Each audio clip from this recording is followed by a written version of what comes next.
Boa tarde. Boa tarde, Duda. Prazer estar aqui. Prazer é nosso, Fernando.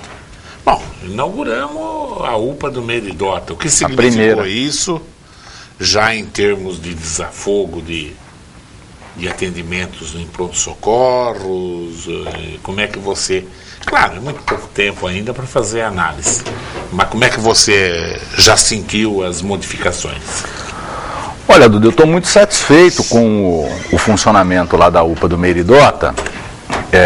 A gente vinha dizendo aqui, em várias oportunidades que eu tive aqui, que as UPAs estavam sendo feitas dentro de um novo conceito, um conceito de qualidade diferente do que sempre se empregou. Então, ela ficou com uma qualidade bastante boa, a população pôde comprovar isso no seu atendimento, e lá tinha o dia que nós inauguramos lá, muita gente me perguntou, inclusive as pessoas lá da região, mas será que vai ter médico? Porque a gente passou uma fase aí com dificuldade no trabalho, mas vai ter funcionamento regular, e desde que ela foi inaugurada, vem funcionando realmente regularmente,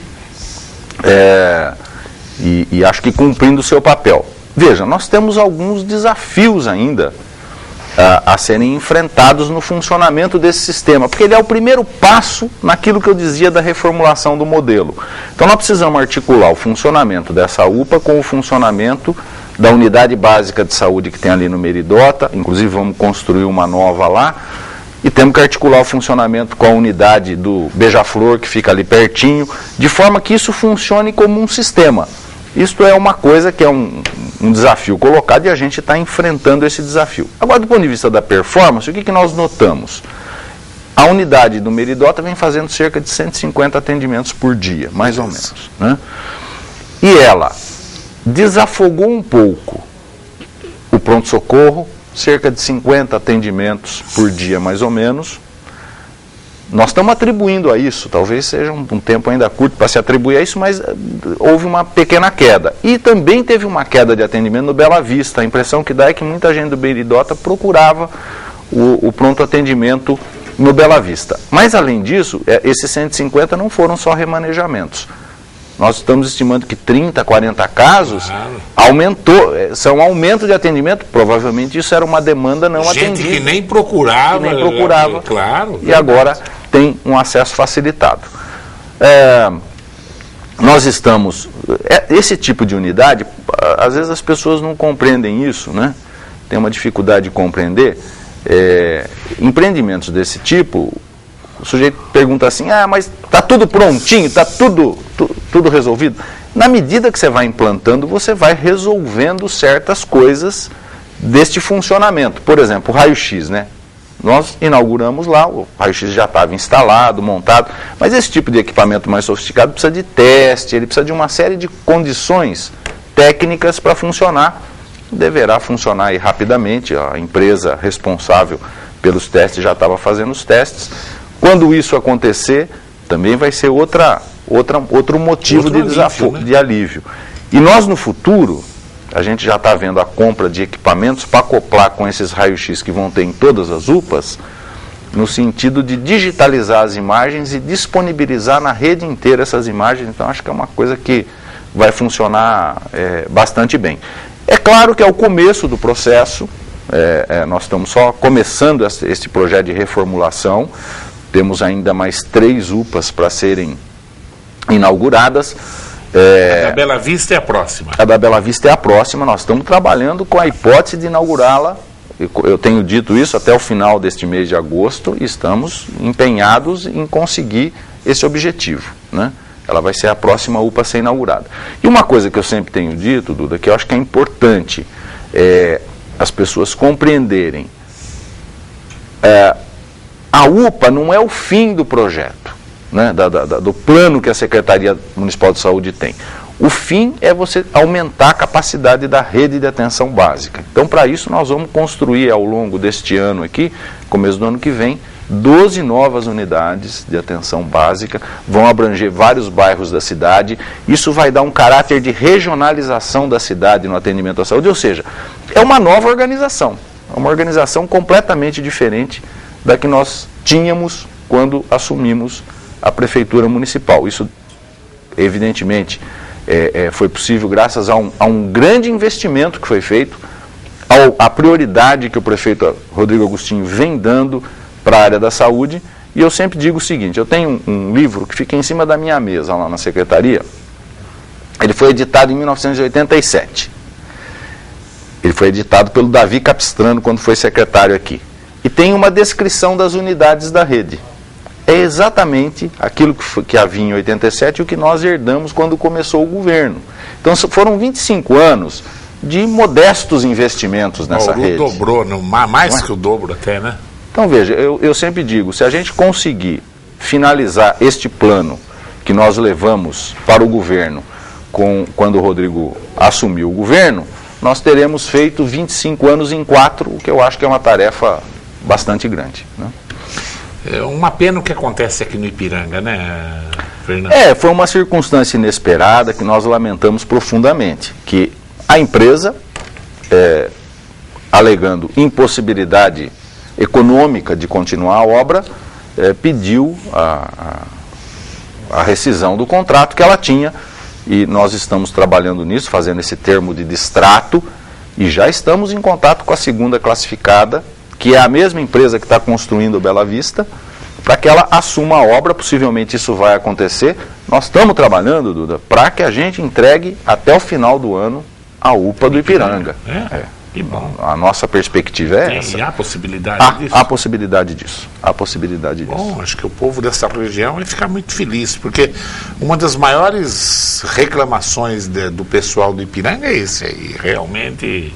E tem mais, nós vamos fazer outros investimentos, inclusive nessa área. A gente pretende, até o final do ano, inaugurar a UPA, aqui na região do Ipiranga, do lado de onde funciona hoje, que lá está naquele prédio da regional, né, da Secretaria de Administrações Regionais, a gente pretende construir uma unidade nova, unidade de atenção básica, porque nós estamos, não sei se todo mundo percebeu, mas nós estamos implantando as UPAs, mas não estamos transferindo as atividades daquela unidade que já existia para as UPAs. Então, na verdade, você ganha mais uma unidade com um perfil de funcionamento diferente, né?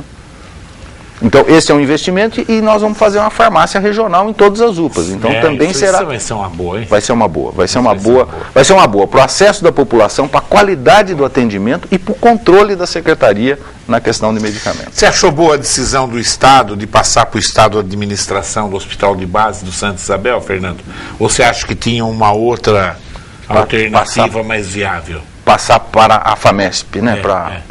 Que já administra o Hospital Estadual e o ambulatório de especialidades, o AMI, né? Olha, eu acho que foi a única alternativa que foi vislumbrada naquele momento, não é? Eu tenho participado de reuniões que têm sido feitas pela DRS junto com a FAMESP, no sentido de construir um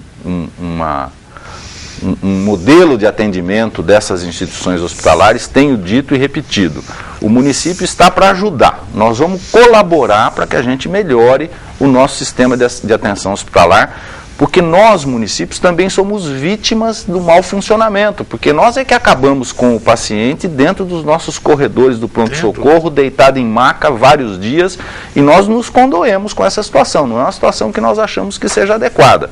E essa rede hospitalar precisa de uma revisão para que a gente possa dar um atendimento de qualidade. Então eu tenho participado, mas eu tenho dito o seguinte, e vou dizer isso aqui publicamente, porque tenho colocado isso em todas as reuniões. Precisa-se vir com um conceito de funcionamento, tanto do hospital de base quanto da maternidade de Santa Isabel, diferente do conceito de funcionamento do hospital estadual. O hospital estadual é um hospital eletivo que pode marcar com o tempo as coisas. Não está preocupado com quantidade, né? Isso. E com acesso rápido. Veja, não dá para fazer do hospital de base e da maternidade de Santa Isabel hospitais de, como a gente chama, de porta fechada. Claro. Eles têm que ser de porta aberta, porque eles sempre deram retaguarda para a rede municipal de saúde. Eu acho que essa é uma missão que esse complexo hospitalar tem.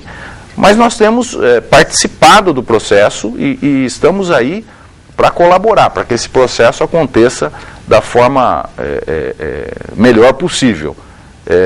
O que não podia mais, eu acho, Duda, nós temos que reconhecer, é ficar na situação insustentável que estava. Quer dizer, foi definhando, tendo problema de funcionamento. Isso foi uma coisa grave. Quando que vai começar essa transferência de administração? Olha, existe uma meta de entregar um projeto ainda para essa transferência, eu acho que num prazo aí de 30 dias. Houve o compromisso da FAMESP em entregar esse projeto da transferência para o governo do Estado. Aí eu não sei se vai ter que ter entendimentos dessas instâncias e tal, para que se viabilize, para que o projeto seja executado. Tem impressão que a Secretaria Estadual, tem impressão não, esta não é uma impressão porque eu tenho conversado isso dentro da Secretaria Estadual de Saúde, tem pressa em fazer isso, né? Acha que a situação tem que ser rapidamente resolvida. E tem apertado todo mundo para que isso aconteça. Tem que ser. Nós temos administrado aqui o prefeito, o secretário da saúde da região, outro dia de Agudos, e todo mundo comunga a mesma opinião. A crise no hospital de base prejudicou a saúde num raio aí, você pegar aí 70, 80 quilômetros de Bauru, passar o compasso. São 18 municípios, Duda, que sofrem com esta situação. Falta de leitos, né, Fernando? Para você ter uma ideia, Duda, na verdade, o hospital de base fazia, na sua época de funcionamento pleno, 2.100 internações por mês, não é? Isso foi caindo ao longo do tempo. Então, essas internações, é claro que o hospital estadual não conseguiu absorver todas elas, não é? E nós temos uma capacidade de leito, é uma coisa interessante isso em Bauru, e isso inclusive provoca divergências. A quantidade de leitos gerais que nós temos em Bauru, Duda, ela está no limite da capacidade. Nós não temos leito sobrando não, como alguns dizem, porque começam a contar os nossos leitos. Por exemplo, conta o Centrinho, conta o Instituto Lauro de Souza Lima, mas esses são hospitais absolutamente específicos naquilo que eles fazem. Não dá para você considerar isso como um leito geral. Você teria que ter em Bauru, mais ou menos, 500 leitos gerais. Mais ou menos. Nós não temos essa quantidade. Nós devemos ter hoje, se você somar todos os leitos à disposição do SUS, algo em torno de 400 leitos. Né? Então, nós estamos ali, no limite. E nesta conta, neste cálculo técnico, eu inclusive fiz esse cálculo, já descontando a parcela que tem plano de saúde. Isso seria só para a população que não tem plano de saúde mesmo, né? Então eu acho que é uma coisa que tem que ser muito atacada, é a questão da rede hospitalar. Essa semana eu tive na Beneficência, a reforma da Beneficência. Você teve lá? Eu não tive depois da reforma lá. Bonito, não tive lá. Rapaz, está bonito, graças a Deus. Porque a gente tinha aí o hospital da Unimed como modelo mesmo. A Beneficência reformou, mas está muito bonito. E ele é um hospital histórico, né? Claro, nós temos que preservar essa instituição na nossa cidade de forma importante. Sucateada como estava a Beneficência, essa meninada entrou, mas tá bonito, viu? E o pessoal lá, eu conheço o pessoal que está à frente da gestão do hospital, um pessoal empreendedor, batalhador. Não tem dúvida. Acho que estão fazendo um ótimo trabalho para Bauru, no sentido de recuperar esse hospital. Vamos ver, a Andréia do Parque Jaraguá. Sou agente da saúde aqui do Santo de Virges e gostaria de saber quando que o senhor vai descentralizar as equipes do programa Saúde da Família aqui no bairro e também quando vai haver concurso para o cargo de agente. Perfeito. Bom, a carreira de agente comunitário de saúde, que acho que é o caso dela, Andréia, né? Andréia. É o caso da Andréia, ela foi instituída com o plano de cargos e salários, então essa carreira está valendo a partir de novembro do ano passado. Nós estamos providenciando o concurso, a ideia é que esses agentes, existe uma emenda constitucional determinando que esses agentes sejam contratados dentro da instituição pública. Então esses concursos vão acontecer. O que ela está dizendo é uma coisa importante, que é a descentralização do Santo e do Virges. O Santo e do Virges vai ser descentralizado da seguinte maneira.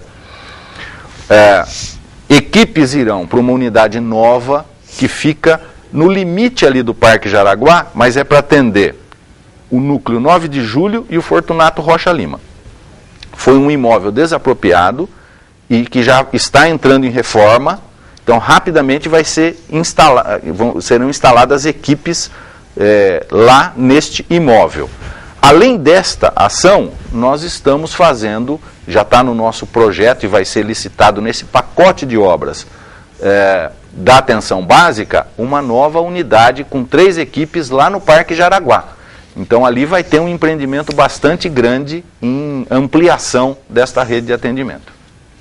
Olha lá, ó, já o primeiro reflexo. Ó, o Rafael, que é um líder lá no Meridota, né? Nós, moradores do Meridota, agradecemos pela importantíssima UPA e principalmente pelo excelente atendimento dos funcionários. Muito bom, um abraço aí para o Rafael. Eu acho o seguinte, eu disse isso lá no dia que a UPA inaugurou e quero aqui fazer do elogio do Rafael o meu elogio aos trabalhadores de saúde, Duda. Não adianta nada a gente fazer prédio, que o prédio fique bonito e tal, se ele não funcionar direito, se você não tiver gente disposta dentro desses locais. E me enche de alegria, me enche de satisfação esse depoimento do Rafael, saber que os nossos trabalhadores lá estão atendendo bem a população. Porque é isso que importa. Claro. Saúde é uma prestação de serviço, é uma prestação de cuidado para as pessoas. Então, e eu digo, olha, eu estou há 2 anos e meio na secretaria e tenho visto os problemas que a secretaria enfrenta e seguramente, Duda, 70% dos problemas que a secretaria enfrenta, com uma boa relação entre os nossos trabalhadores e os nossos clientes, eles não existiriam, né? A gente precisa aprimorar isso. Eu tenho falado muito da questão de humanização. Nós estamos desenvolvendo um grande projeto de humanização na secretaria.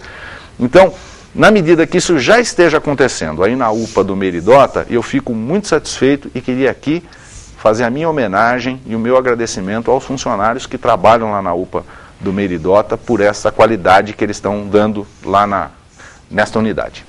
Ô Fernando, na minha cabeça sarampo era virose extinta. Agora tem países da Europa vacinando para sarampo. E como é que está a vacinação aqui no Brasil? O que aconteceu? Olha, na verdade é o seguinte, a única doença que nós erradicamos, esse é um conceito epidemiológico, né? Você chama de doença erradicada uma doença que você não tenha mais. Ela desapareceu completamente. A única doença que foi erradicada no mundo foi a varíola. Em 1978 ela foi declarada erradicada. Então nós não temos mais casos de varíola no mundo. Muito bem. O sarampo era considerado uma doença controlada. Qual que é a diferença? A diferença é que na erradicada você não tem mais vírus. O vírus sumiu, desapareceu.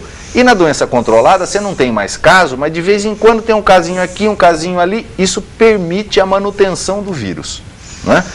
Então o que aconteceu foi o seguinte, a gente foi vacinando. Algumas pessoas deixam de tomar vacina. Você tem pessoas, por exemplo, que têm crenças de que vacina pode dar problema, não vacinam, enfim, você tem várias situações.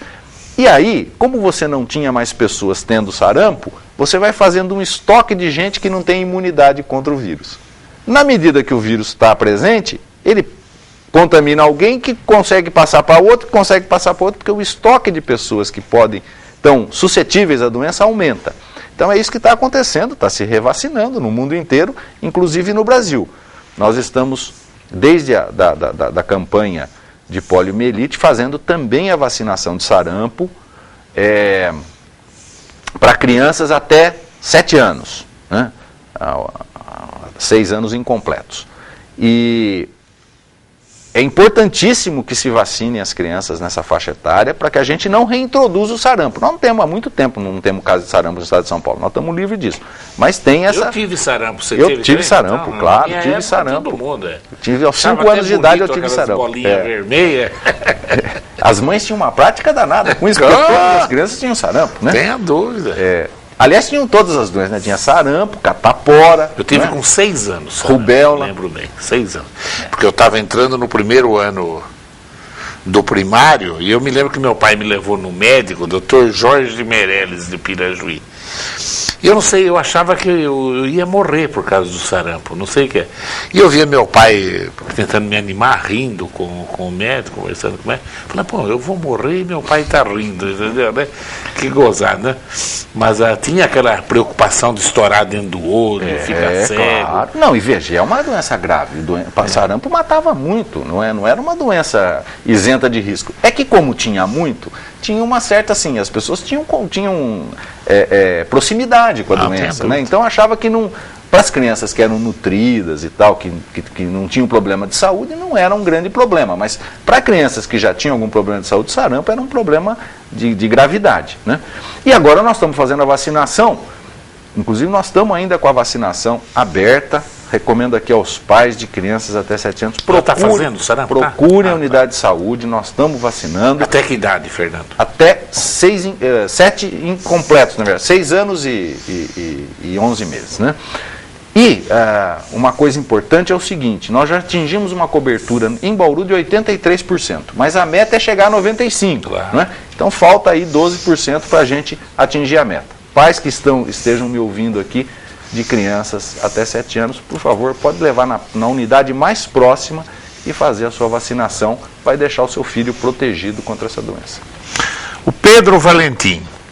Senhor secretário, decreto editado pelo governador paulista está permitindo que o SUS atenda uma porcentagem de pacientes com planos de saúde, com a alegação de que o objetivo seria cobrar desses planos o atendimento a seus clientes em hospitais do SUS, nos hospitais do SUS. Como médico, qual a opinião do senhor sobre esse decreto? Bom, deixa eu explicar um pouco o que é esse decreto, né? É o seguinte, os hospitais administrados pelo governo estadual, eles foram quase que na totalidade, pelo menos os novos, transferidos para chamadas organizações sociais, como é o caso aqui, ou congêneres, como é o caso aqui do nosso hospital estadual. E havia uma regra, quando você fazia essa transferência, a regra do jogo rezava o seguinte, só pode atender paciente do SUS, não pode atender outro tipo de clientela. No finalzinho do ano passado, né, no apagar de luzes do governo anterior, estava no governo, inclusive já tinha saído o ex-governador Zé Serra, estava no governo o Goldman, que era vice-governador e que assumiu o governo, foi votado na Assembleia Legislativa, isso foi acho que em dezembro mesmo, foi bem no finalzinho, votado uma lei que permite que os hospitais públicos do estado de São Paulo, esses que são geridos por essas organizações sociais, atendam até 25% de pacientes particulares e de convênio. Então, é esta que é a lei que nós estamos, que o Pedro está mencionando. Muito bem. Eu tenho um posicionamento como médico, como secretário e como cidadão contrário a esse dispositivo e vou explicar por quê. Porque eu acho que isso não faz compensação. Isso, na verdade, faz dupla fila no hospital. Você tem uma fila para o SUS, que vai atender 75% das pessoas, da capacidade do hospital. Aí você tem outra fila para os 25%. Então, se não for fila única, vai dificultar o atendimento para quem é SUS, claro, e vai facilitar o atendimento para outro tipo de clientela. Claro. Eles estão usando o argumento do ressarcimento, é verdade, na defesa da lei. Mas nós teríamos outros mecanismos de ressarcimento. Por exemplo, o governo poderia editar uma lei dizendo o seguinte, se eu atender dentro do órgão público, um plano de saúde, eu vou fazer um mecanismo de ressarcimento. E aí, isso funcionando com fila única. Nós temos vários exemplos de serviços aqui que são públicos e na esfera estadual, que tem fila dupla. Por exemplo, o INCOR é o grande exemplo disso. E todo mundo que é SUS reclama que o INCOR é quase que impenetrável. Quer dizer, ele acaba sendo penetrado por outras modalidades de atendimento. Então, um dos princípios do SUS é equidade.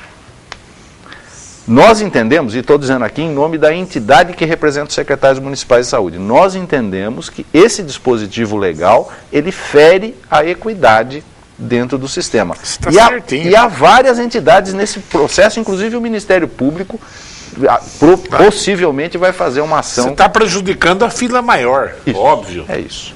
É isso. Será que a pessoa não pensou na hora? Eu acho que não pensou, deu uma de...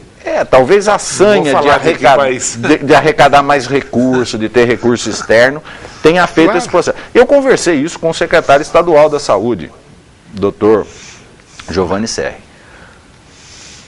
Na hora, o que ele... Ele disse o seguinte, que na verdade o objetivo desse dispositivo era muito voltado para um hospital específico, que é o Instituto de Oncologia, que foi inaugurado lá em São Paulo, que ele não entendia que isso deveria ser um mecanismo aplicado a todos os hospitais.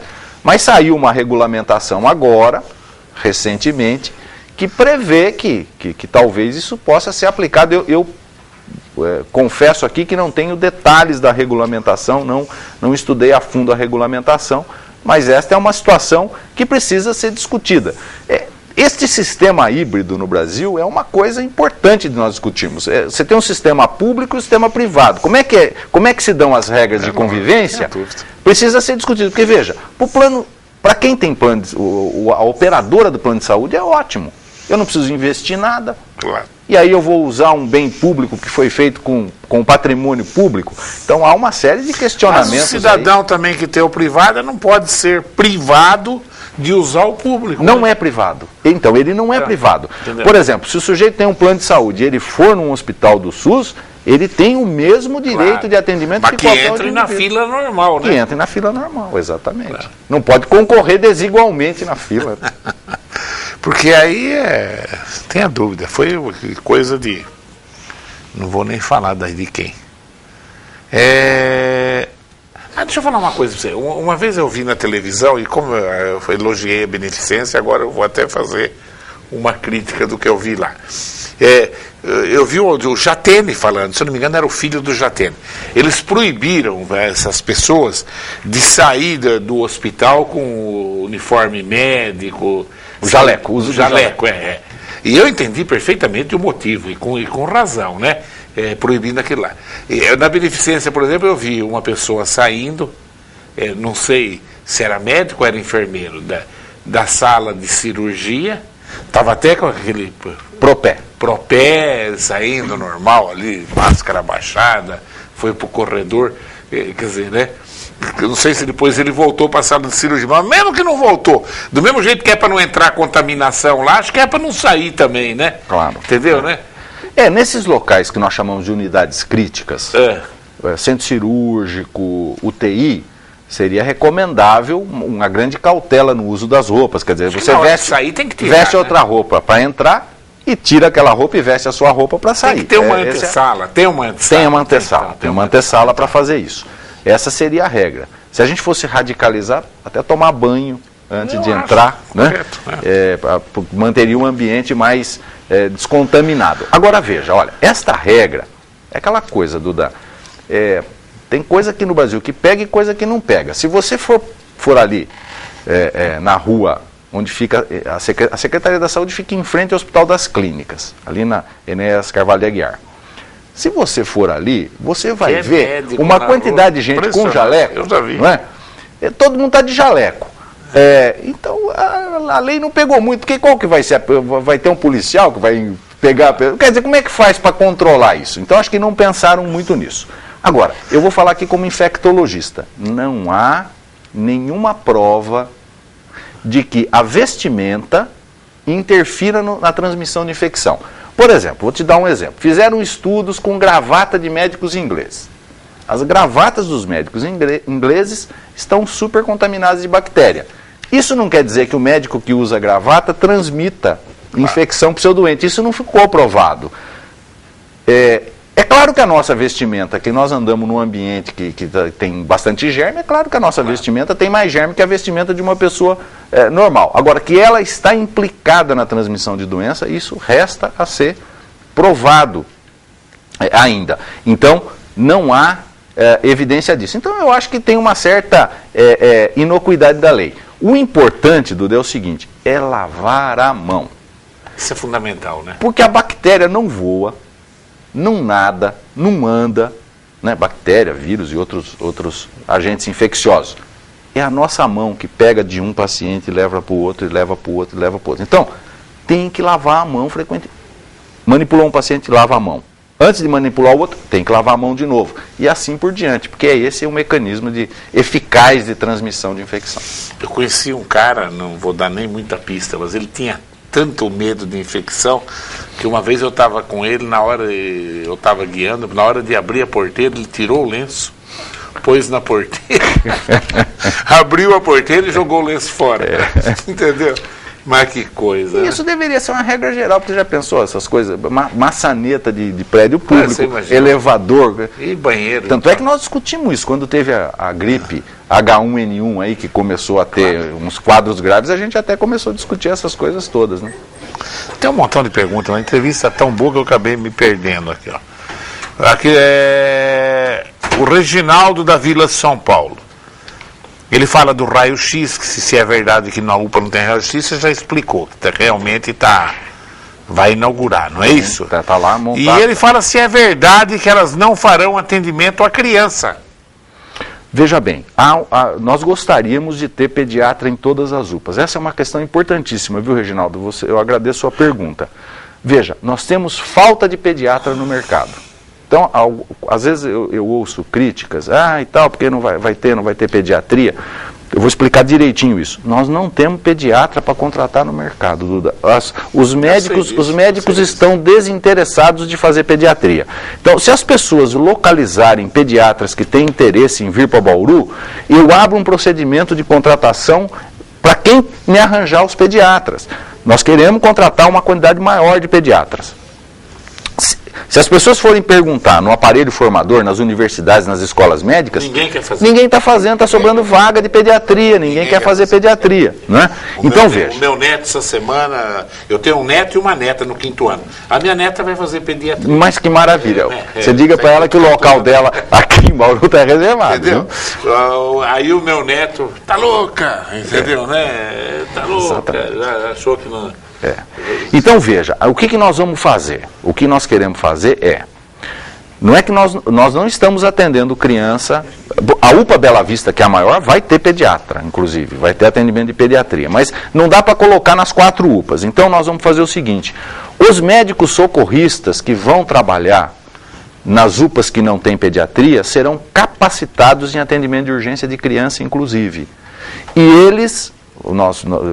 vai ter que se dar curso, vai ter que se capacitá-los para isso, e aí eles vão fazer também o atendimento do público infantil nesse sentido. E nós vamos ter, para ajudá-los, para que eles se sintam mais seguros, não é? Porque é difícil para o profissional também fazer uma coisa que lhe gere insegurança.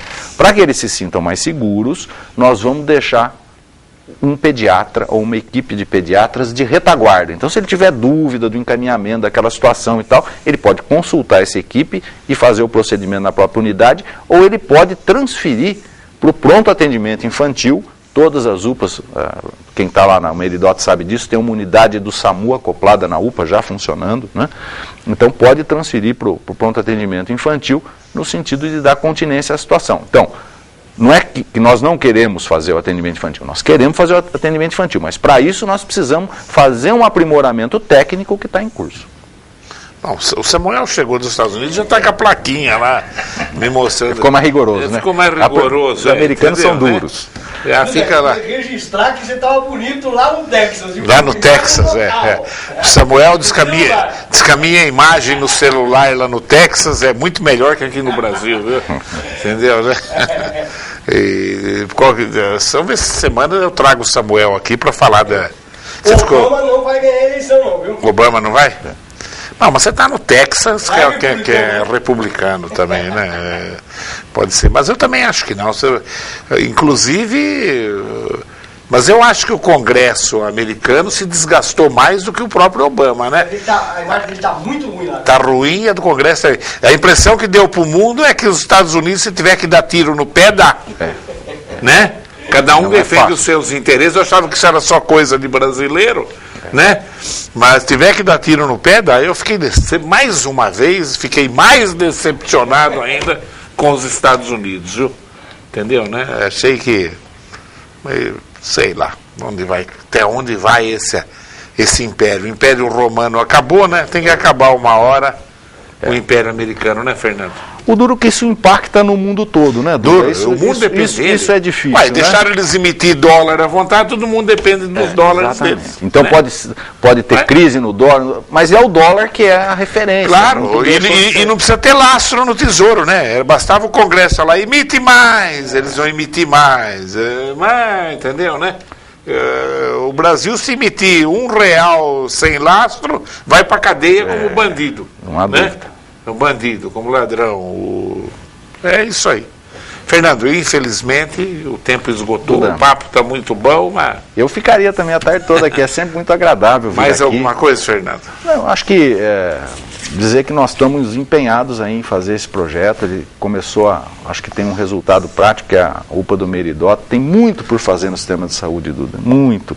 Às vezes as pessoas dizem, o sistema de saúde não está bom. Eu também acho que não está bom. Nós temos muita coisa para fazer, nós temos muita coisa para melhorar, mas eu acredito que até o fim do governo Rodrigo Agostinho, pelo empenho que ele tem dado na área da saúde, pelo apoio que eu tenho recebido dele, nós vamos ter um sistema de saúde funcionando completamente diferente daquele que nós assumimos quando chegamos ao governo municipal.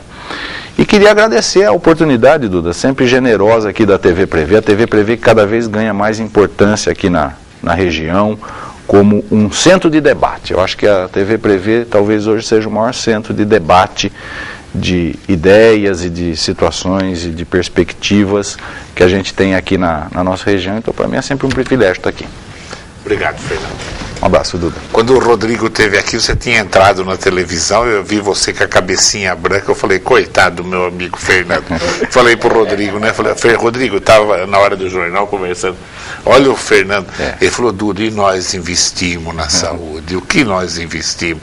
Falou, o que o Fernando está sofrendo, mas é geral, né? Os cabelos ficaram brancos, Duda, mas foram só os que sobraram que ficaram brancos, né? Não, é isso aí, é a lei da vida, né? Nós vamos se preparando para que os nossos filhos, netos... Para que alguém pegue o bastão da gente. Pega o bastão e continue servindo a coletividade. Bom, lá, viu, Samuel, você viajou, mas a região inteira não quer saber que aumenta o número de vereador na sua cidade, não. Por aqui é tudo em torno de 7%, 8% quer que aumente e 90% não quer. Nós estamos fazendo de Iacanga, lá em Iacanga, só 11% quer que aumente o número de vereadores. 89% não quer. Nós vamos encerrar sexta-feira em Iacanga, acho que depois ainda tem Piratininga. Não, Piratininga não tem jeito de aumentar, porque o coeficiente é aquele mesmo. Não é aquele, é o mesmo, né? Não vai aumentar. Não pode aumentar. Então tá bom. Então essa semana nós demos uma passada em vários municípios da região. Mas a regra geral é isso. 90% não quer que aumenta, 10% quer que aumenta.